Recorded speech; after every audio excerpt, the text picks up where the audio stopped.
My name is Jonathan Miller, and the night I thought I was finally making peace with my only son nearly became the night I lost everything.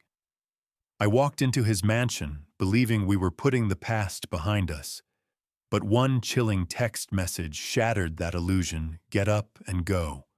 Don't say anything to your son. My heart froze because it came in the middle of what looked like a perfect family dinner. What I uncovered that night was darker than anything I could have imagined: betrayal, poison, and a plan to erase me from my own legacy.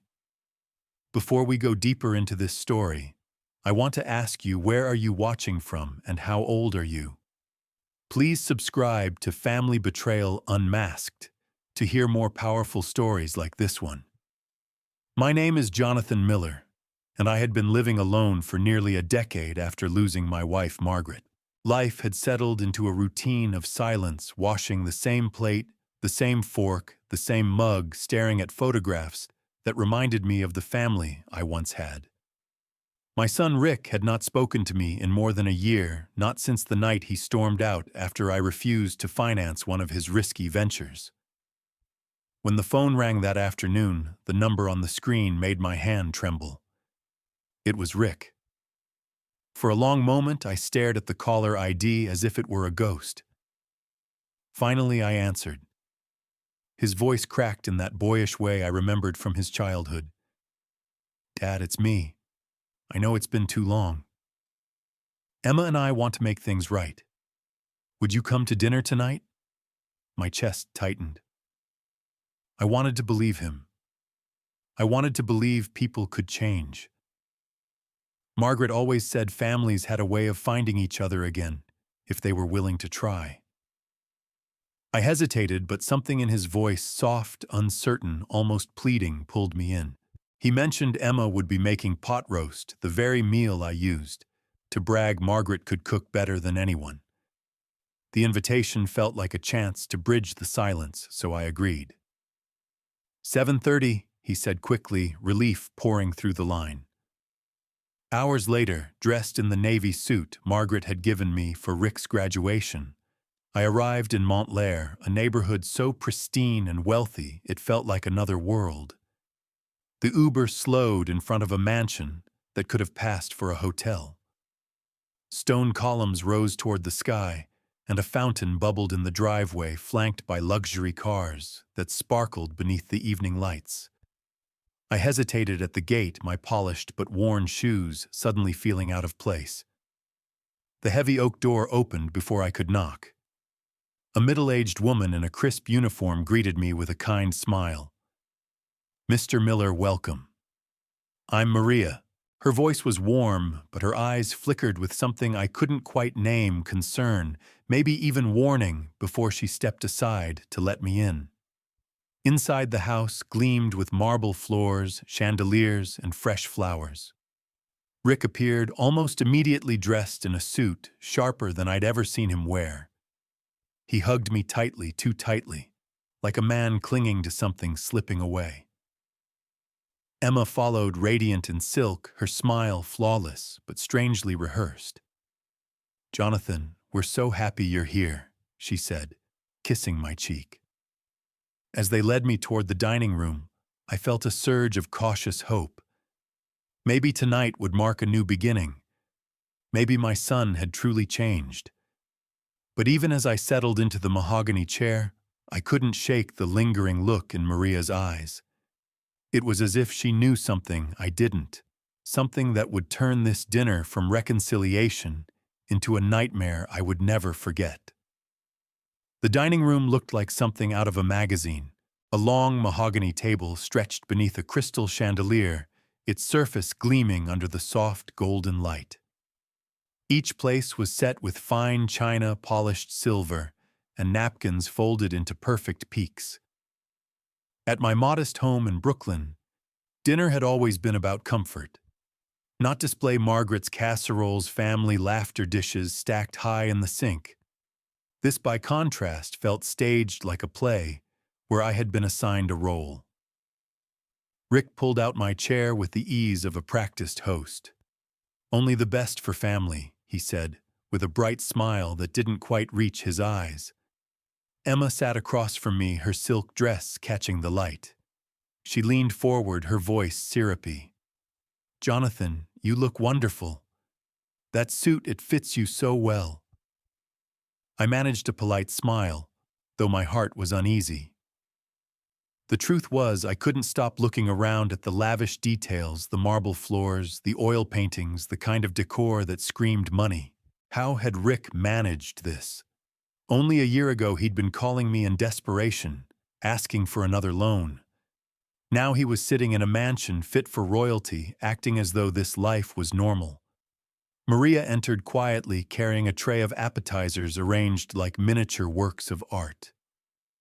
She set one plate before me, her hands steady, but when her eyes met mine for a fraction of a second, there it was again, that flicker of warning. It wasn't fear, exactly, more like pity, as though she knew something terrible but couldn't say it out loud. Then just as quickly, she lowered her gaze and retreated toward the kitchen. I picked up a delicate cracker topped with salmon, but my appetite had vanished. "This place is incredible, Rick," I said, trying to keep my tone light. "Real estate must have been kind to you." Rick's laugh came too quickly, too rehearsed. "Caught the market at just the right time, Dad. Lucky timing, mostly." Emma chimed in smoothly. "Rick has such an eye for opportunity. It's why we wanted you here to celebrate how far our family has come." Her words were warm, but her hand on Rick's arm seemed more like a cue than affection. We raised glasses of whiskey I had brought as a gift. Rick poured generously, almost eagerly, and we toasted to family and new beginnings. The amber liquid burned down my throat, but the warmth I expected didn't quite comfort me. It sat heavier, stronger, almost exaggerated. I brushed the thought aside, convincing myself it was just nerves from seeing my son after so long. Still, as I sipped, I caught Maria standing at the edge of the room, pretending to adjust a vase of flowers. Her eyes darted toward me, then toward the glass in my hand, before she disappeared again. That flicker of concern had returned, and this time it gnawed at me. Why did she look at me as though I were in danger? I wanted to ask Rick directly, to press him about his sudden wealth, his strange behavior. But Margaret's voice echoed in my memory. "Don't push too hard too soon, Jonathan. Let him talk when he's ready." So I stayed quiet, watching, listening, sipping whiskey that felt stronger than it should, and wondering whether Maria's unspoken warning was the first crack in a facade about to crumble. I had always considered myself a man with a strong constitution. Whiskey never used to faze me, not when Margaret and I hosted small gatherings after church, or when I toasted with friends to the opening of a new restaurant. But that night at Rick's house, just 2 glasses left me with a heaviness I couldn't shake. My head buzzed. My chest felt warmer than it should, and the room seemed to tilt ever so slightly. Rick noticed before I said a word. "You okay, Dad?" His voice was filled with exaggerated concern, too quick, too observant. Before I could answer, he refilled my glass with another generous pour. "You always liked the good stuff," he added. His hand trembled almost imperceptibly as he set the bottle down. Emma leaned in, her smile sharp as glass. "Jonathan, Rick tells me you've built quite an empire. 7 restaurants, isn't it? That must keep you very busy." "Empire is too grand a word," I muttered, trying to steady myself as I sipped again. The burn lingered longer than usual. "It's just work, hard work that Margaret and I built together." Emma's eyes softened, but her questions came pointed, deliberate. "Have you thought about slowing down, succession planning, legal arrangements for the future?" Her words cut deeper than they should have. Retirement, legal arrangements. Why now? Why tonight? Just as we were supposedly reconciling, Margaret and I had talked about those things years ago, but always with the idea of passing the business on when Rick was ready. Yet looking across the table at him in his perfectly tailored suit, I saw a man I hardly recognized. The dizziness deepened. I placed my hand on the polished mahogany table to steady myself. One day at a time, I said carefully, forcing a smile. The restaurants keep me alive, keep me moving. Rick's gaze flickered toward Emma, and I caught it even through the haze. They exchanged a glance so quick and subtle, it might have been missed by anyone else, but I'd been married long enough to recognize the silent language between a couple. Maria entered with the main course pot roast, the smell so close to Margaret's recipe it almost brought me to tears. The tenderness of the meat, the herbs, the gravy, it was uncanny. "How did you know?" I asked, looking at Emma. Her painted smile didn't falter. "Rick told me. We wanted you to feel at home tonight. Family takes care of family." The phrase lingered in the air like smoke. Family takes care of family. But why then did it sound more like a warning than a comfort? I lifted my fork, my hands trembling as much from unease as from whatever was in my bloodstream. As we ate, Rick launched into stories about his success in real estate. But the details were vague, slippery. Emma pressed me for information about the restaurants, their property values, profit margins, who handled my legal paperwork. Every question chipped away at my peace until I could no longer ignore the storm gathering beneath the polished surface of that dinner table. Something was wrong. Something was very, very wrong. And deep inside, I began to realize Margaret's voice was right. Families might find their way back to each other, but sometimes they return carrying knives hidden behind smiles. The chandelier light flickered across my glass, catching faint swirls in the whiskey that I couldn't explain. My stomach churned, though I'd only eaten a few bites of the pot roast. I told myself it was the strong liquor, the rich food, maybe the emotions of finally sitting at the same table with my son again. But deep inside, I knew better. Something felt off. Just as Emma reached across to butter her bread with practiced grace, my phone buzzed in my jacket pocket. At first, I ignored it, not wanting to appear rude. But the vibration came again, urgent, insistent, like an alarm clock in the middle of a dream. I slipped a hand under the tablecloth, shielding the screen from Rick and Emma's curious eyes.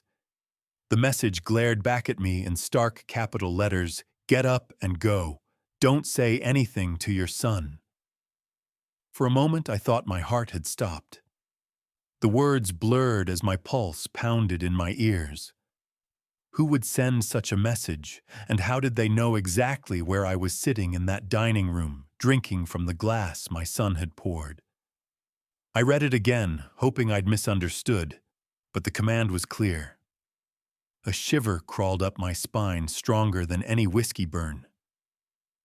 "Everything all right?" Dad Rick's voice was sharp with concern, but it carried an edge like a teacher watching a student for signs of cheating. I slipped the phone back into my pocket, forcing a smile that I prayed looked natural. "Fine. Just a bit full, that's all." Emma tilted her head, studying me too closely. "You look pale. Perhaps some water." She signaled toward the kitchen, and Maria appeared almost instantly, placing a glass in front of me.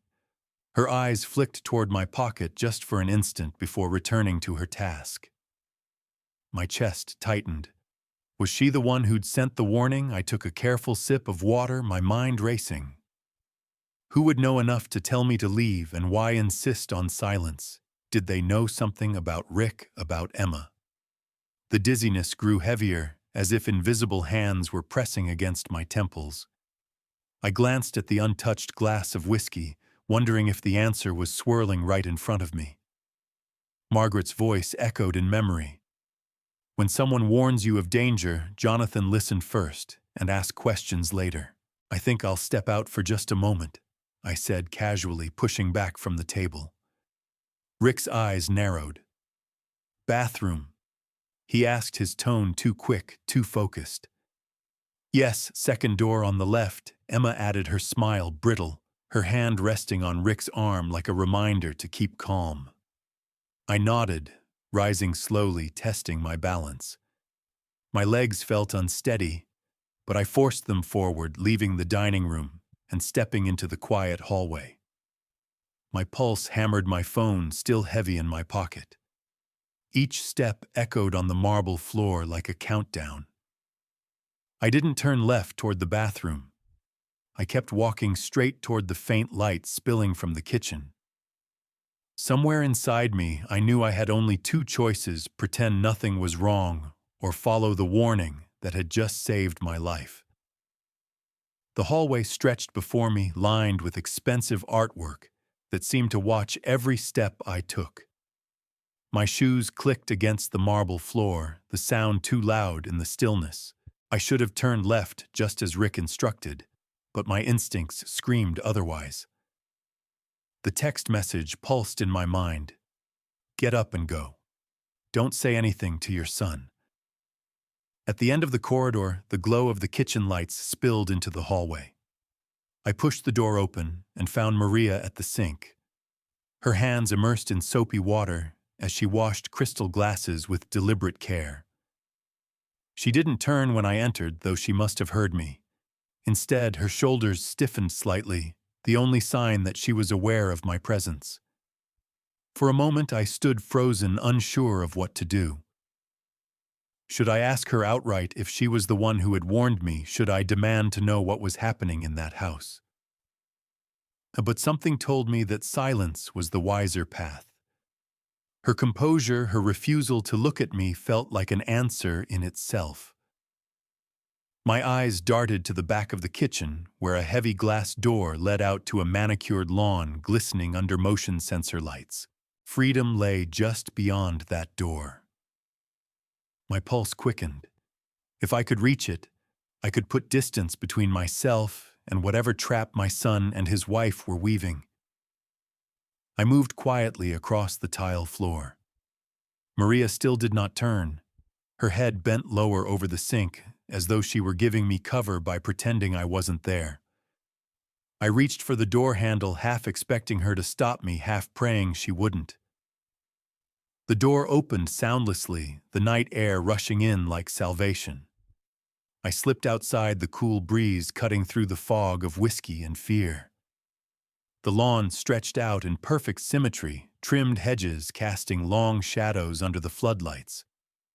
My polished shoes sank slightly into the damp grass as I hurried across each step, heavier with the realization of what I was leaving behind, not just the dinner, but perhaps my son forever. Behind me, the house loomed like a palace of lies. Every window glowed warmly, disguising the poison that lingered at the table. Margaret's voice filled my thoughts. You can forgive mistakes, Jonathan, but you cannot ignore evil. I reached the back gate, its iron latch cool beneath my trembling fingers. It opened onto a quiet residential street lined with mansions as silent as tombs. Pulling out my phone, I requested a ride from the nearest car service, my hands shaking so badly I nearly dropped it. 5 minutes until pickup. 5 minutes until I could put real distance between myself and that dining room. As I waited under the street lamp, I thought of Maria's silence in the kitchen. She hadn't spoken a word, but her refusal to stop me was all the confirmation I needed. She knew what Rick and Emma were planning, and she had chosen to help me in the only way she safely could. That night, I didn't just leave my son's house. I stepped out of a life built on denial into a truth that would shatter everything I thought I knew about family. The street was unnervingly quiet, the kind of silence that pressed against your ears until every small sound felt magnified. A dog barked in the distance, and somewhere down the block a sprinkler hissed to life, casting water over a lawn that looked more like a golf course than a front yard. My breath hung in the cool air as I waited under the glow of the street lamp, checking my phone for the ride I'd just requested. 4 minutes. 4 minutes until safety. But then the phone vibrated again, not the ride app, but a call from that same unknown number. For a second, I hesitated. Picking up might mean opening the door to something I wasn't ready to hear. Still, Margaret's voice echoed in my head. When someone warns you of danger, listen first, ask questions later. I swiped to answer. Who is this? My voice came out rough, more desperate than I intended. The reply was calm, deliberate. I hoped you'd call. You need to know the truth. My stomach tightened. What truth? What's going on in that house? There was a pause, the kind that stretched longer than comfort allowed. Then the voice said evenly, Your son owes $2.3 million, gambling debts. He borrowed from the kind of men who don't take late payments lightly. For a moment, I thought I hadn't heard correctly. My son, my flesh and blood, owing millions. That's impossible, I whispered, though my voice lacked conviction. He lives in a mansion. He has borrowed against everything he owns, the voice cut in. Casinos, backroom poker, sports betting. He's out of time. They gave him 2 weeks. Tonight was part of his solution. My knees weakened, and I had to steady myself against the cold iron fence. What do you mean, solution? The voice didn't soften, didn't hesitate. The whiskey you brought contained zetrolum. It multiplies the effects of alcohol 5-fold, making you suggestible, pliable. They intended to have you sign documents transferring all your businesses and assets. Power of attorney. Everything. The dizziness I'd felt at the table crashed back into my memory, the too heavy warmth, the way 2 glasses felt like 6. My pulse quickened. My God, I muttered. He was going to steal everything you built, the voice finished for me. And with that money, pay off the sharks circling him. If you had stayed, you wouldn't remember signing a thing. I staggered back a step, the enormity of it all crushing me. My own son, the boy I'd read bedtime stories to, had plotted to drug me like a stranger in a bar. My throat tightened. Why are you telling me this? Who are you? I can't reveal my name, the voice said. If they knew I warned you, I'd lose everything. But you needed to survive tonight. You needed to know what you were up against. The Uber's headlights appeared at the end of the street, sweeping across the mansions. I gripped the phone tighter, my breath uneven. If what you're saying is true, then I don't just have a broken family. I have an enemy living under my own son's skin. The Uber slowed to a stop in front of me, headlights sweeping across the street like a stage curtain rising on the next act of my life. I climbed into the back seat, gave the driver my Brooklyn address, and shut the door as though I could lock out the horror of what I'd just heard. But the words echoed louder inside the quiet cabin of the car. Your son owes $2.3 million. He tried to drug you into signing everything away. I stared out the window, watching manicured lawns and glittering houses blur past. My chest felt hollow, as if someone had scooped out everything I thought I knew about my family and left nothing but disbelief.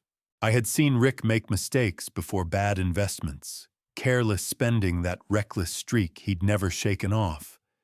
But never in my darkest imagination had I pictured him capable of this. Poisoning his own father. For money, I pressed a hand to my forehead, willing myself to wake from what had to be a nightmare. But the sting in my throat from that whiskey was real, the dizziness that lingered in my veins was real, and the warning text was the only reason I wasn't back at that dining room table, glass in hand, pen poised over papers I didn't even know existed. Margaret's face filled my thoughts, her gentle smile that had steadied me through every storm. She always believed Rick would find his way even when I doubted. Families stumble, Jonathan, she used to say, but love gives them a path back. I wanted so desperately to believe she was right. But what about when the stumble turned into betrayal? What about when love was twisted into a weapon? The driver glanced at me through the mirror. You okay back there, sir? I nodded stiffly, though my voice betrayed the truth. No, not really. He said nothing more, just turned the radio low, soft jazz humming beneath the weight of my thoughts. I closed my eyes, hearing Margaret again, not her hopeful words this time, but the ones she'd speak when she knew danger was close. Don't be naive, Jonathan. Kindness doesn't mean blindness. When someone shows you who they are, believe them. I opened my eyes to the city lights on the horizon. Maybe I had failed Rick by being too forgiving, too willing to see the boy he used to be, instead of the man he had become. Tonight proved he wasn't a boy anymore. He was a man drowning in debts, willing to pull his own father under just to breathe a little longer. My phone buzzed again, this time with 3 missed calls from Rick. The screen lit up with his name, but I pressed decline. I couldn't bear to hear his voice, not after learning the truth behind his sudden generosity, his perfect smiles. I clenched Margaret's photograph in my wallet, her wedding day smile staring up at me. Be strong, her eyes seemed to say. Do what I no longer can. And for the first time that night, I realized that survival wasn't enough. If I stayed silent, Rick would only try again, maybe worse. My duty wasn't just to protect myself, it was to stand firm even against my own son. The city skyline glimmered in the distance as the car hummed along the highway, but the sight no longer brought me comfort. My son's name flashed across my phone again, another call I refused to answer. The device felt heavy in my hand, like both a weapon and a curse.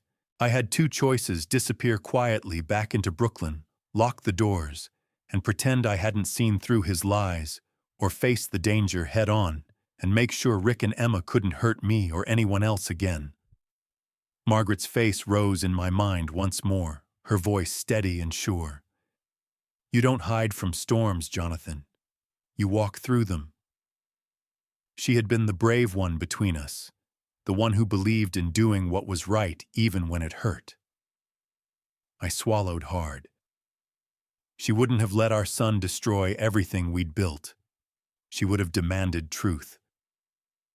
My fingers trembled as I dialed 3 numbers I hadn't called since the night of her heart attack, 911. The line clicked, and a calm, professional voice answered. Emergency services. What's your emergency? For a moment I couldn't speak. The words felt surreal, too absurd to be true. Finally, they broke free. My family is attempting to poison me for money, I said, my voice cracking. They're at 247 Elmwood Drive, in Montclair, New Jersey. I left the house, but the evidence is still there. Poisoned whiskey legal documents transferring all my businesses. The dispatcher's tone sharpened. Sir, are you in immediate danger right now? Right this second. I managed to leave, but if I hadn't gotten a warning, I'd be unconscious or worse. They think I'm still inside. They'll realize I'm gone soon. The questions came rapid fire: names, ages, details of the poison. I gave them everything I knew, my business-like instincts kicking in. My son's name is Richard Miller. His wife is Emma. They've prepared documents for me to sign. The whiskey I brought to dinner, it was tampered with. Something called zetrolum. There was a pause, then the dispatcher spoke with crisp authority. We're dispatching units immediately. Estimated arrival in 20 minutes. Sir, I strongly advise you to remain away from the property until law enforcement is on scene. I stared down at Margaret's photo, the one I kept in my wallet. Her eyes seemed to pierce through the dim glow of the car. Do what's right, Jonathan. My throat tightened. If I don't go back, they'll destroy evidence. They'll try again. Maybe with someone else. I can't just hide. The dispatcher tried again, her voice firmer. Sir, your safety is our priority. Let the officers handle this. But my decision had already crystallized, sharp as steel. I leaned forward to catch the driver's eye in the mirror. Change of plans. We're heading back to Montclair.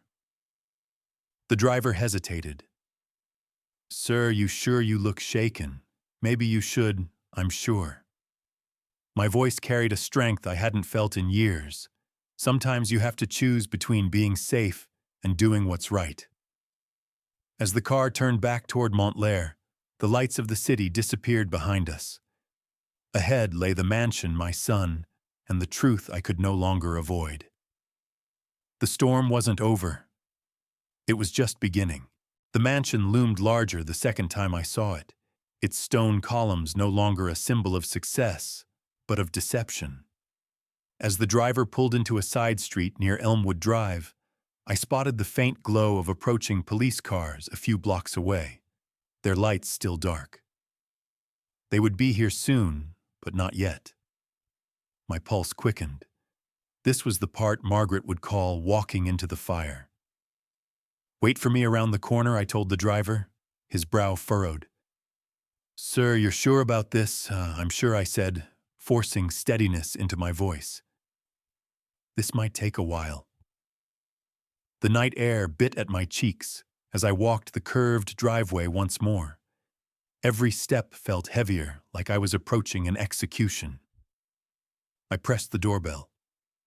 The chime echoed through the house, and within seconds, footsteps hurried to the door. Rick yanked it open, his face flushed, his smile plastered on like stage makeup. Relief and suspicion battled in his eyes. "Dad, where have you been?" "We were worried sick." I forced a sheepish grin. "Sorry, son. Needed some fresh air." The food and whiskey hit me harder than I expected. Dizzy, his tone sharpened at that single word. "Just needed a walk," I said lightly, stepping inside before he could press further. "Beautiful neighborhood." I must have lost track of time. Emma appeared behind him, her silk dress slightly wrinkled, her perfect mask slipping for just a second. Her eyes flashed panic before her smile returned. She clasped my arm as if she were welcoming me back to life itself. "Jonathan, you scared us. We thought something terrible had happened." "Are you feeling better now?" "Much better." I lied smoothly. That walk worked wonders. The foyer's grandeur felt different now, smaller, suffocating, like the walls themselves knew the evil they sheltered. Emma guided me back toward the dining room, her fingers clutching my arm just a little too tightly. Inside, the table had been hastily rearranged. The papers that had been scattered earlier were gone, whisked away in my absence. The crystal glasses had been cleared, the plates stacked. Maria moved quickly between the kitchen and the table, her hands busier than before, her shoulders stiff with silent awareness. I lowered myself back into the chair at the head of the table, the exact seat they'd placed me in earlier. "I hope you don't mind," Emma said carefully. "We tidied up a bit while you were gone. Didn't want Maria to be left with too much." "Very considerate," I murmured, though. Inside, I knew they'd been hiding the evidence.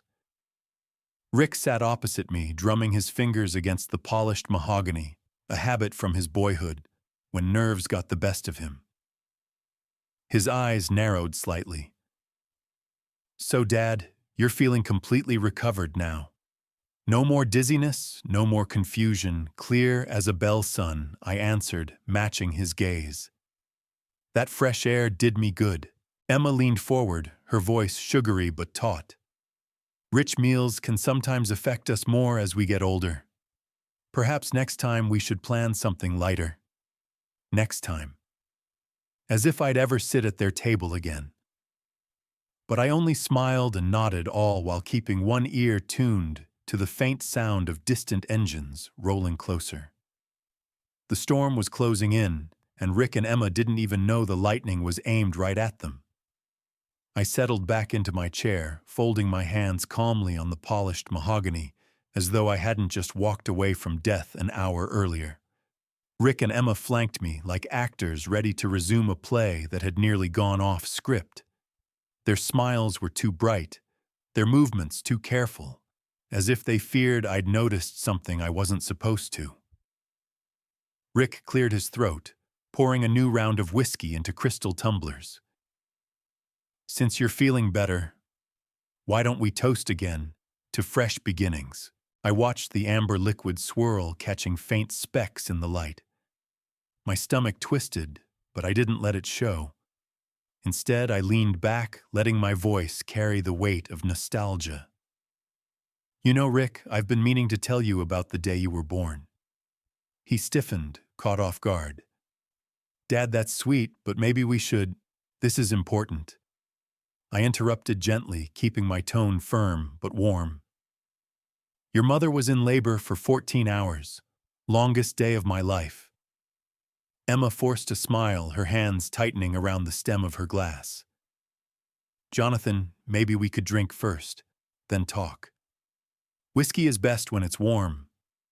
I raised the glass, swirling it deliberately, never letting it touch my lips. Patience makes everything taste better.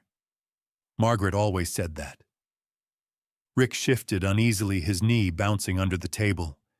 He'd never had the patience for stories, not even as a child. I remembered reading him bedtime tales, how he'd fidget and yawn, waiting for the end.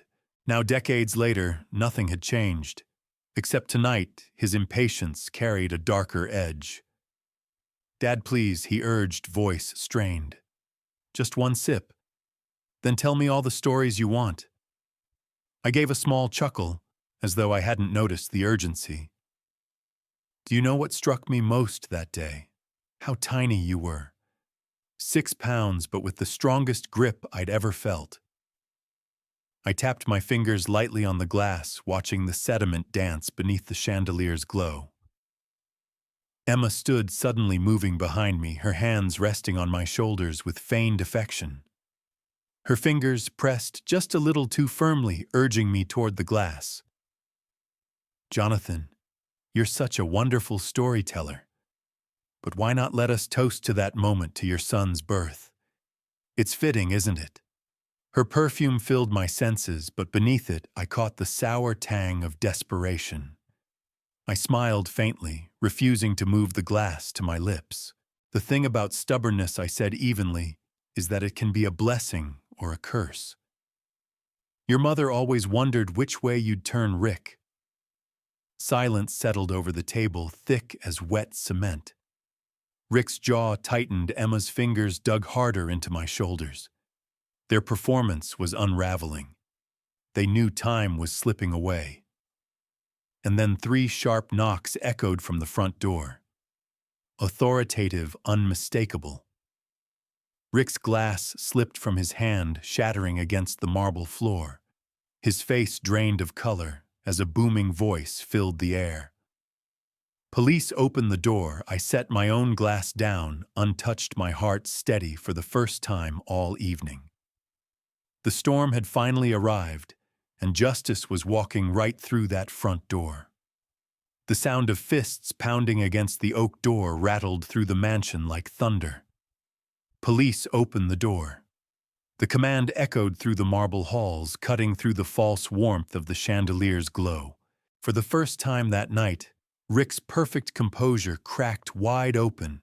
His mouth opened and closed like a man gasping for air underwater, while Emma's fingers tightened painfully on my shoulders. Stay here, Dad, Rick stammered, scrambling to his feet. This must be some kind of mistake. I rose slowly, brushing Emma's hand away with a deliberate calm. No mistake, I murmured, my eyes locked on hers. The panic behind her painted smile told me everything I needed to know. Rick hurried to the foyer, his footsteps clumsy on the polished floor. I followed unhurried, each step fueled by a steadiness I hadn't felt in years. Emma trailed behind her heels, clicking like gunshots against the marble. When Rick yanked the door open, the night exploded with authority. 2 uniformed officers stood, tall flashlights cutting into the entryway, while a third held up a warrant. The red and blue reflection from squad cars painted the pristine hedges outside in jagged colors of consequence. Richard Miller. The lead officer asked, his voice flat, professional. We have a warrant to search these premises. Please step aside. Rick's voice cracked. This is insane. I don't know what this is about. My father, he's not well. He's confused. Your father, I interrupted, stepping into the light, is standing right here, and he's perfectly clear about what's happening. The officer's eyes flicked between us, then to Emma, who looked ready to faint, but clung stubbornly to her poise. Ma'am, please stand back, he ordered, and two other officers moved past Rick into the house, their boots thudding heavily against the marble. Emma lunged forward, her voice shrill. Wait. There's been a misunderstanding. We were having a family dinner. Nothing more family dinner, I said coldly, lifting the untouched glass of whiskey from the side table where I'd set it. The amber liquid caught the light faint specks still swirling within. If that's true, then perhaps you'd like to explain why this glass contains a drug designed to make me sign away everything I own. The officers paused, their attention sharpening instantly. One produced a small evidence bag. Sir, may I? I handed it over with steady hands. Be careful. That glass nearly cost me my life. Rick's face went pale, his shoulders slumping as though the weight of the world had just settled there. He turned on me with eyes wide, pleading, desperate. Dad, please. You don't understand. I didn't want to hurt you. The officer cut him off. Mr. Miller, you have the right to remain silent. The metallic click of handcuffs rang out like a judge's gavel, final and inescapable. Emma shrieked, lunging toward Rick, but another officer held her back. Her mask shattered, her voice breaking into raw hysteria. Jonathan, tell them it was all a mistake. I met her gaze, my own voice steady. The only mistake was believing blood makes a family. As Rick's wrists were bound and Emma's protests filled the air, I felt Margaret's presence in the quiet corner of my heart. She would have wept for the boy he once was, but she would have stood beside me tonight. Because this wasn't just justice, it was survival. The metallic snap of handcuffs seemed to echo forever in that cavernous foyer. Rick's face drained of color, his eyes darting wildly between me, the officers, and Emma, who was struggling against the grip of another uniformed man.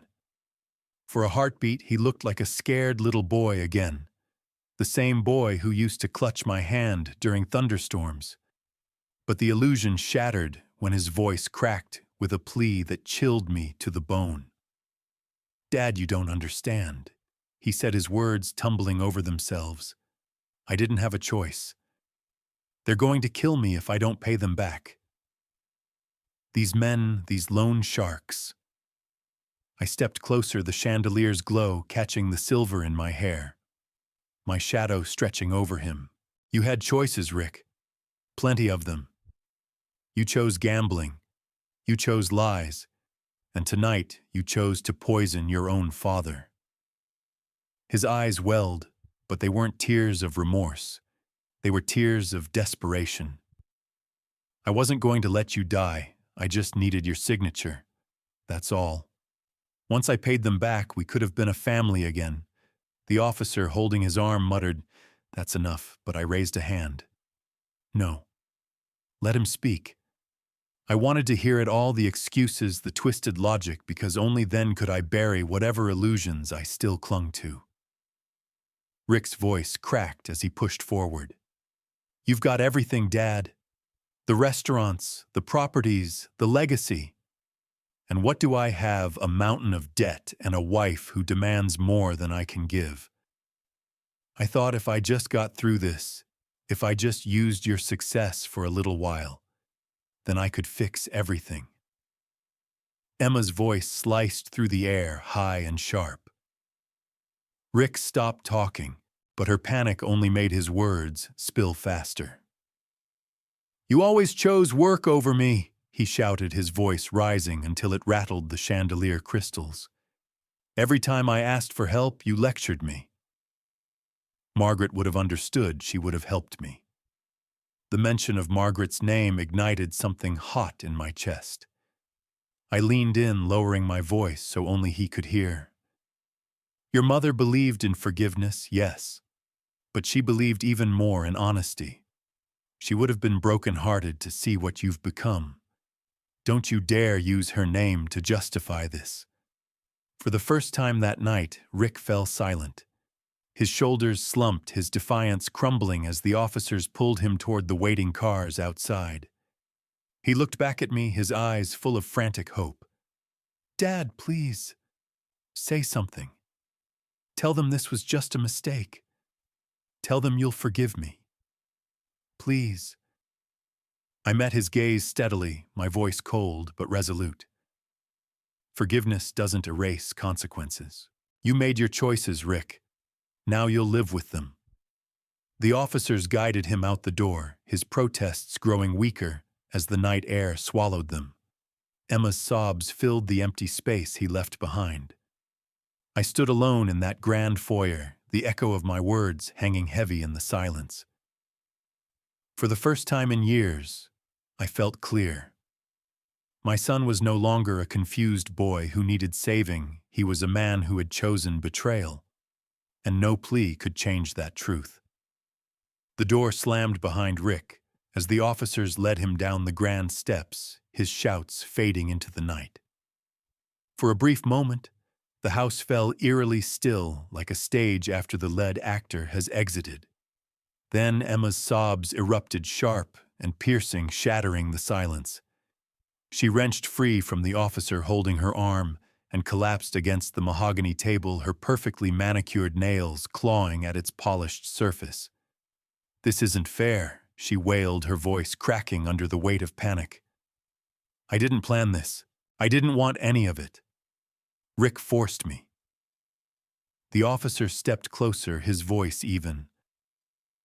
Ma'am, we have evidence of your involvement, documents with your handwriting research on your father-in-law's medical history, even meal planning tied to tonight. This wasn't passive participation. Emma's head snapped up, her mascara-streaked face twisting in defiance. She turned to me, eyes wide and glistening, as if trying to summon the charm she'd worn all evening. Jonathan, please, you know me. You know I would never hurt you. I was terrified. Rick made me do everything. He said if I didn't help, he'd... Her words broke into a sob. He said he'd leave me, that I'd have nothing. What choice did I have? I studied her for a long moment. Her silk dress shimmered under the chandelier, but the illusion of elegance was gone. Beneath the makeup and jewelry, she was just another desperate liar. Choice, I said quietly, my voice cutting through her cries. You had plenty of choices. You could have walked away. You could have told the truth. You could have warned me like Maria did. But instead you smiled across that table and tried to poison me. Her lips quivered. It wasn't like that, I swear. I was just trying to keep my marriage together. The bitterness rose in my chest, like bile. Marriage built on lies and betrayal isn't worth saving. You and Rick didn't just plot to steal my money. You tried to erase everything Margaret and I spent a lifetime building. And for what? A few more years of luxury you couldn't afford. Emma staggered toward me, reaching out as though to grasp my arm. Please, Jonathan, you have to believe me. If you say I was innocent, they'll let me go. You can tell them it was all Rick's idea. I stepped back, shaking my head slowly. I won't lie for you. You knew what you were doing. You looked me in the eye tonight and played the part of a caring daughter-in-law while plotting my downfall. That makes you just as guilty. Her shoulders sagged, the last of her bravado crumbling. The officer seized her wrist, snapping cold steel around it. She flinched, but I didn't look away. As they led her toward the door, she threw one last glance over her shoulder, her voice desperate and raw. You'll regret this, Jonathan. You'll regret turning on your own family. I stood tall, my voice steady. Family is built on love and loyalty. You and Rick chose greed and deception. That makes you strangers to me now." The officers pushed her out into the night, her protests fading into the wail of police radios outside. Alone in the dining room, I looked at the shattered crystal on the floor, the poisoned whiskey glistening like spilled blood. The home they had built on lies was finally stripped bare, and all that remained was truth. The heavy front door closed with a decisive thud as the officers led Emma away, her protests scattering into the night. For the first time all evening, the mansion felt quiet. No more rehearsed laughter, no more forced smiles. Only silence broken by the hum of police radios and the occasional shuffle of boots across marble floors. Detective Harrison, a tall man with graying temples, entered the dining room and surveyed the scene with the weary eyes of someone who had seen betrayal dressed in many disguises. He gestured to the glass I'd left untouched. "Bag that." "Careful," he instructed his team. One officer slid on gloves and sealed the poisoned whiskey into an evidence pouch, holding it up toward the chandelier light. The faint sediment glittered unmistakably. "This will test positive," Harrison murmured. "Attempted poisoning, fraud, elder abuse. It's all here." He turned to me, his tone softening. "Mr. Miller, you did the right thing leaving the table when you did. If you'd taken even one more drink tonight, could have ended differently." I nodded, the weight of those words settling over me like a shroud. My knees weakened, and I lowered myself into the same chair where they had tried to orchestrate my undoing. The polished mahogany, the fine china, it all looked grotesque now, a stage set for treachery. From the corner of the room, Maria appeared, moving hesitantly, at first her hands wringing the apron she still wore. She lingered by the doorway, half in shadow, as though unsure whether she had the right to step forward. But her eyes, steady, dark, and burdened, met mine at last. "Mr. Miller," she said softly, "I'm sorry you had to go through this." Her voice trembled, but not with fear. It carried something deeper, conscience. Harrison turned to her. "Ma'am, were you aware of what was happening tonight?" Maria hesitated, glancing at me. I gave a small nod, a silent promise that the truth would not harm her. She exhaled and stepped closer. "I heard them planning days ago. They spoke like I wasn't even in the room, as if I were invisible. They mentioned the drug, the papers. I wanted to say something sooner, but..." She swallowed hard. "I was afraid." The detective's gaze sharpened, but not unkindly. "And tonight I couldn't let it happen," she whispered. "When he went to the bathroom, I didn't stop him. I left the back door unlocked. I sent the message." Her confession hung in the air like a benediction.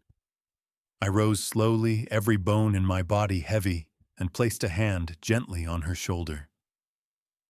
"You saved my life, Maria. Don't ever think otherwise." For the first time, tears filled her eyes. She bowed her head, and I saw the weight she had carried these last days, the risk of losing her job, perhaps more, if she dared to speak against her employers. Yet she had chosen courage. Harrison cleared his throat. "Your testimony will be important. If you're willing, we'll protect you." Maria nodded, her voice firmer now.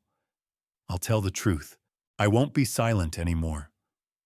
As the officers continued bagging documents and photographing the room, I felt Margaret's presence as if she were standing just behind me. She would have admired this woman's bravery.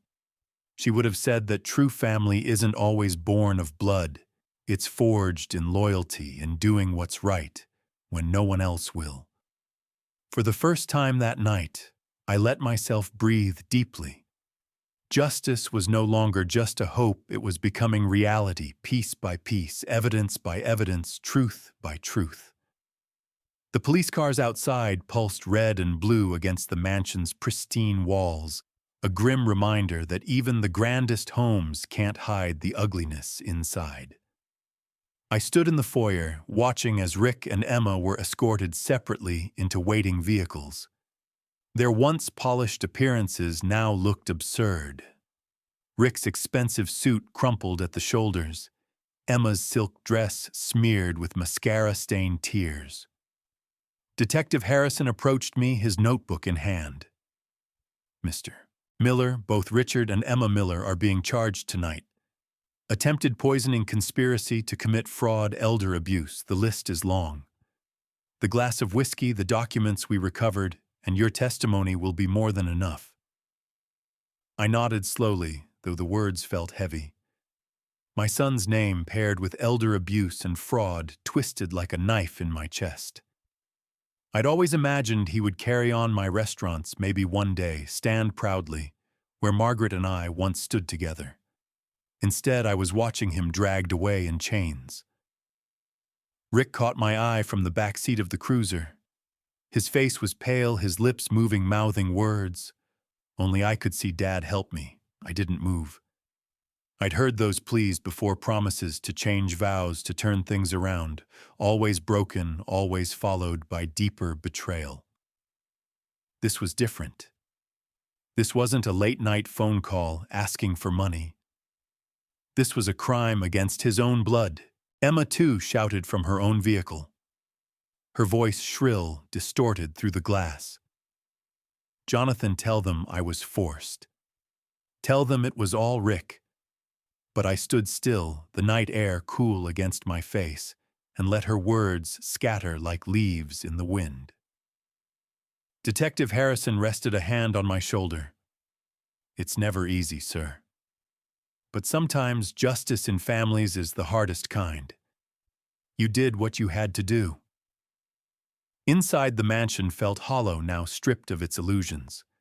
The chandeliers, the marble floors, the oil paintings, all of it seemed like props in a play that had closed, the actors gone, the stage left bare. My eyes drifted to the shattered crystal glass, still lying on the dining room floor, its amber poison seeping into the grain of the wood.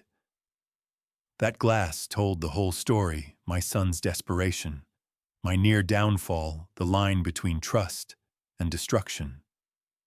I sat heavily in the same chair I had earlier, staring at the empty places around the table. How many times had Margaret told me that family was our greatest legacy? Now all that remained of that dream was broken trust and a trail of police evidence. Yet even as grief pressed on me, a spark of clarity shone through. Family, I realized, isn't just who shares your blood. Family is who stands with you, who protects you when it costs them everything. Tonight, Maria had proven that truth. In risking her livelihood, she had shown more loyalty than the son I had raised. As the last police car pulled away, its taillights vanishing into the darkness, I whispered to Margaret's photograph in my wallet. It's over. He's gone. My voice cracked, but beneath the sorrow was a firm resolve. The legacy Margaret and I had built wasn't destroyed, not while I still had the strength to protect it. Rick and Emma had tried to take everything, but they had only succeeded in showing me what mattered most: truth, loyalty, and the courage to stand against betrayal even when it wore the face of your own child. The Montclair police station buzzed with late-night chaos, phones ringing, radios crackling, officers moving briskly between desks. I sat at a scarred wooden table under fluorescent lights that made every wrinkle in my hands look deeper, every gray strand in my hair more pronounced. Detective Harrison slid a cup of coffee toward me, the kind that tasted more like burnt paper than comfort, but I accepted it anyway. My throat was dry from hours of holding back emotions I could no longer name. Start from the beginning. Mr. Miller, Harrison said, his pen poised. I spoke carefully, methodically, recounting each detail. The call from Rick after a year of silence. The mansion. Maria's strange glances.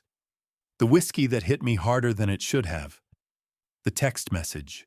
The anonymous phone call that revealed debts and poison. My escape. My return. The glass of whiskey that never touched my lips. When I finished, Harrison leaned back, his expression grave. It takes courage to face what you did tonight. Most people in your shoes would have run and never looked back. I gave a bitter chuckle. I almost did, but Margaret wouldn't have. She taught me to face storms, not hide from them. He nodded, scribbling something in his notebook. We'll be sending the glass to the lab first thing in the morning. The documents we recovered will strengthen the fraud charges. With Maria's testimony and your statement, the case is airtight. I exhaled, the weight pressing slightly lighter against my chest. Still another weight lingered, the one only a father could feel. Through the thick glass wall separating the holding cells from the main office, I saw Rick pacing like a caged animal. His suit jacket hung limply from one shoulder, his tie askew, his once proud posture broken. Every few steps he'd glance toward me, his eyes pleading, his lips moving in desperate words I couldn't hear but had read 1,000 times before. Please, forgive me. Help me. In the adjacent cell, Emma sat on the bench, her face streaked with mascara, hands clenched in her lap. She wasn't pacing, not crying, just staring blankly at the floor, as if the ground itself had betrayed her. Their images burned into me. Once they had been the future, I'd dreamed of my son building on what Margaret and I had created, Emma perhaps adding her own touch of refinement. Now they were reduced to shadows of themselves, trapped behind reinforced glass, their dreams collapsing with the sound of slamming cell doors. A younger officer walked by and muttered, "Hard to believe kids would do that to their own father." He didn't mean for me to hear, but I did, and the truth of it struck harder than any insult could. I pressed my hands together, my voice low, as I whispered to myself. He wasn't always like this. He was a good boy once. But the boy who used to cling to me during thunderstorms was gone, replaced by a man who had chosen greed over love. The officer at the desk looked up. "Mr. Miller, once you sign these statements, you're free to go. We'll keep you updated as the case moves forward." Free to go. The words rang hollow. Because no matter how far I walked from that station tonight, a part of me would always remain behind that glass, staring at the son I once believed in, and mourning the family I thought I had. Detective Harrison flipped through a file as I sat silently, the cheap station clock ticking too loudly in the background. Every second reminded me of the life I'd nearly lost, and the legacy Margaret and I had built that had almost slipped away in a poisoned glass. Harrison closed the folder and looked at me steadily. "Mr. Miller, there's one piece we haven't discussed yet, Maria Gonzalez. Without her, tonight would have gone very differently." Her name brought a sharp ache to my chest. I remembered her steady hands in the kitchen, her silence that spoke volumes, the flicker of warning in her eyes as I reached for the back door. She had risked everything, her job, her safety, perhaps even her future, to save a man she hardly knew. "She's the reason I'm alive," I admitted quietly. "If she hadn't sent that message, I'd be lying unconscious at that table, my businesses stolen, my name disgraced." Harrison nodded. "She's already given us a statement. She overheard your son and daughter-in-law planning the entire scheme. They assumed she didn't understand English well enough to follow, but she did. She knew what Zetrolum was because she looked it up after hearing them say it. When she realized what they intended to do, she decided to act." I shook my head in disbelief. She had no obligation to me, yet she chose to warn me while my own blood plotted against me. "That's the thing about loyalty," Harrison said, leaning back in his chair. "It doesn't always come from where we expect it. Sometimes the people we treat with basic decency turn out to be the ones who stand between us and destruction." I thought back to every polite exchange I'd had with Maria over the years. She had been nothing more than a background figure in my son's household, someone they barely acknowledged. Yet I had always made a point to greet her, to say please and thank you, to look her in the eye. It had cost me nothing. And in return, when the moment came, she had given me everything: my life, my dignity, my chance to fight back. Harrison slid another paper toward me. "We'll need you in court when the time comes. Maria's testimony will carry weight, but your presence will make the case unshakable." I signed the document, my hand steady despite the storm still raging inside me. I'll be there, not just for me, but for her. She deserves to be heard. As I set down the pen, a strange calm settled over me. For all the betrayal I had faced that night, there had also been one undeniable act of courage. Maria had proven that family isn't always born, it's chosen, forged in loyalty, and sealed in sacrifice. Through the glass wall, I could still see Rick pacing in his cell, his face pressed against the bars of a future he had built with his own hands. Emma sat slumped, whispering to herself like a ghost. And yet it was Maria's quiet strength that filled my thoughts. For the first time since Margaret's passing, I felt something more than grief. I felt gratitude. Gratitude that when my own son turned against me, a woman with nothing to gain still chose to protect me. That truth gave me strength. That truth reminded me my story wasn't over. By the time Detective Harrison finished taking my statement, the station had settled into its late-night rhythm phones, ringing less often, officers trading tired jokes over stale coffee. But inside me, the storm hadn't quieted. My son sat behind glass, my daughter-in-law wept in another cell, and yet the person I couldn't stop thinking about wasn't either of them. It was Maria. I pulled out my phone and stared at the anonymous number that had sent the message which saved my life. For a long time, I just sat there, my thumb hovering over the screen. Finally, I dialed. The line rang twice before a familiar voice answered, this time softer, stripped of the disguise she'd used earlier. "This is Maria Gonzalez," she said cautiously. Maria. I breathed, my throat tightening. "It's Jonathan Miller. I know it was you. You saved me." There was a pause, then a rush of air, almost like she had been holding her breath all night. "Mr. Miller, I didn't know if you'd call. I wasn't sure if you'd hate me for not speaking sooner." "Hate you?" My voice cracked. "Maria, you risked everything to warn me. My own son tried to destroy me, but you treated me like family when you didn't have to." On the other end, her voice trembled. "They spoke about you like you were nothing.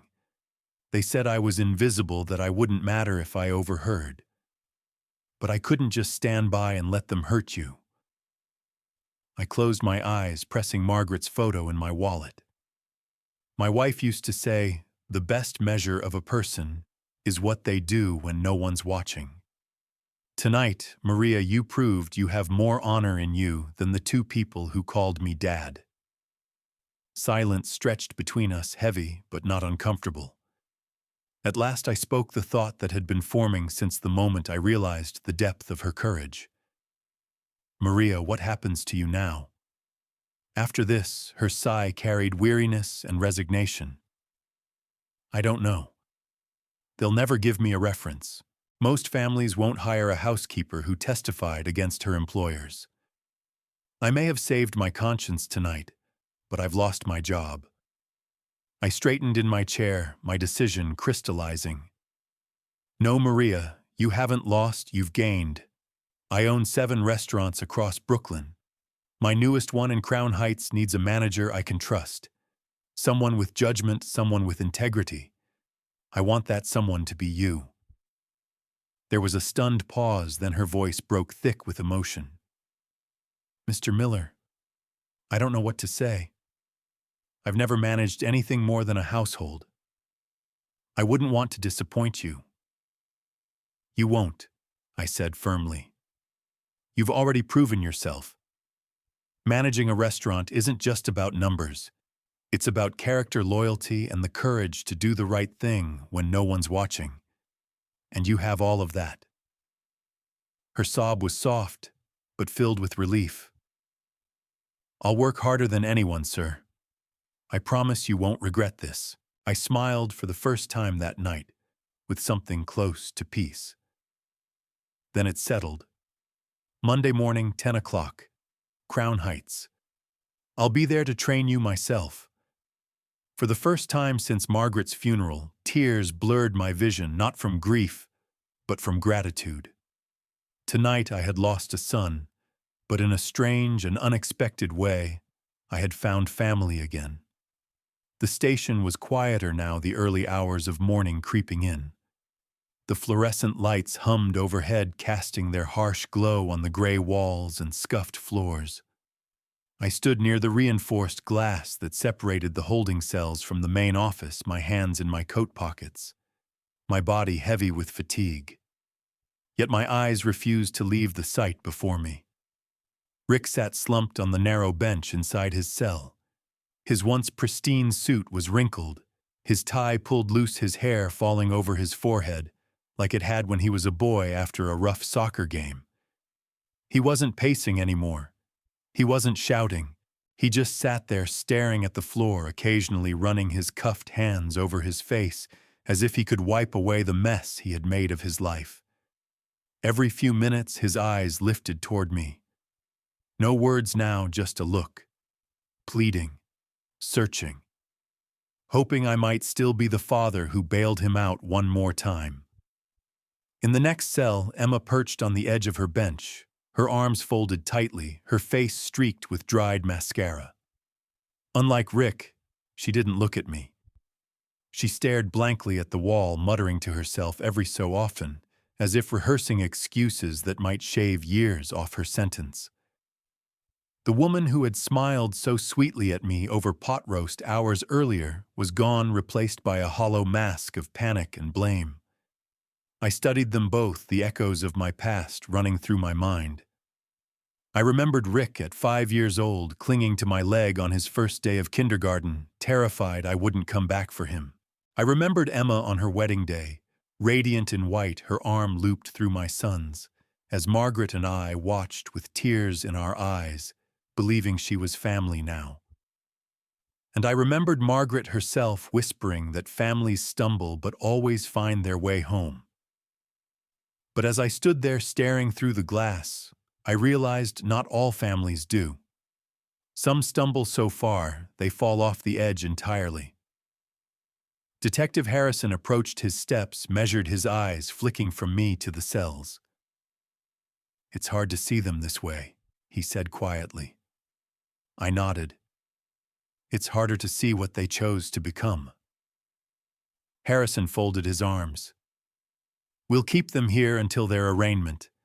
The charges are serious. Attempted poisoning alone will put them away for a long time.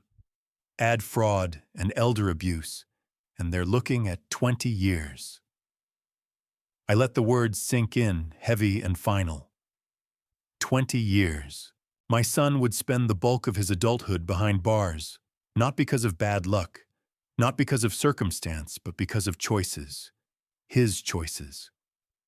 Rick lifted his head again, his lips forming silent words. "Help me, Dad." I shook my head slowly. For years, I had answered those pleas, always hoping this time would be different. Tonight proved the truth. The boy who needed help had grown into a man who chose betrayal.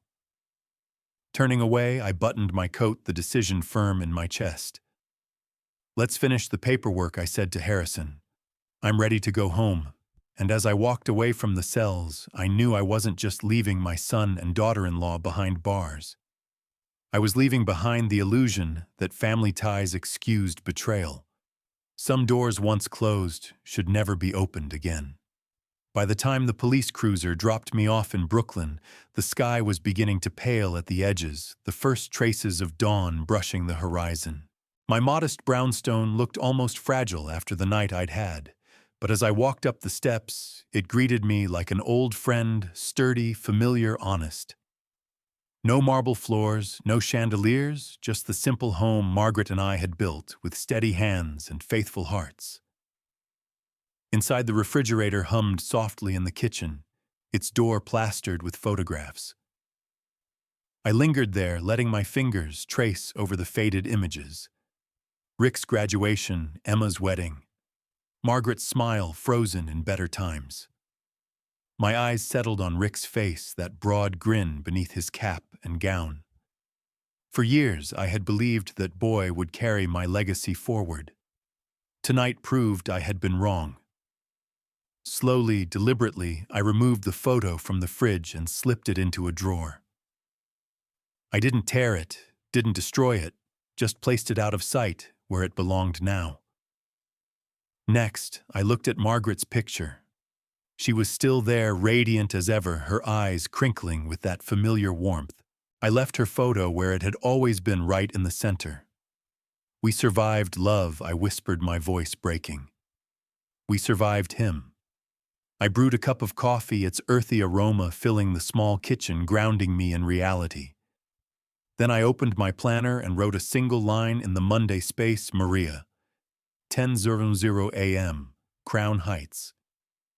Just beneath it, I scribbled 2 words I hadn't written in years: new beginning. Maria's voice replayed in my mind, the tremor when she admitted she'd risked everything, the disbelief when I offered her the job. She had expected punishment for telling the truth, but I would make sure she was rewarded instead. Margaret always said the best employees weren't the ones with the fanciest resumes, but the ones with the strongest hearts. Maria had proven hers beyond doubt. I leaned back in my chair, sipping the bitter coffee. For so long, I had believed family was a matter of bloodlines and last names. Tonight taught me otherwise. Family is not about who shares your name. It's about who protects it, who stands beside you when it costs them something. In that sense, Maria had shown me more loyalty than Rick or Emma ever had. The clock ticked softly in the quiet house. Outside, Brooklyn stirred awake.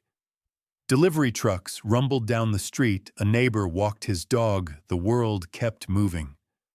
Life had not ended in that Montclair dining room. It had, in a strange and painful way, begun again. I thought of Rick and Emma in their holding cells, their expensive clothes looking ridiculous against concrete walls. They had chosen greed, and greed had led them exactly where it always does, into ruin. But Maria, she had chosen courage. She would step into a new life on Monday, not just as my employee, but as someone I could trust, maybe even call family in time. I finished my coffee, set the mug in the sink, and turned off the light.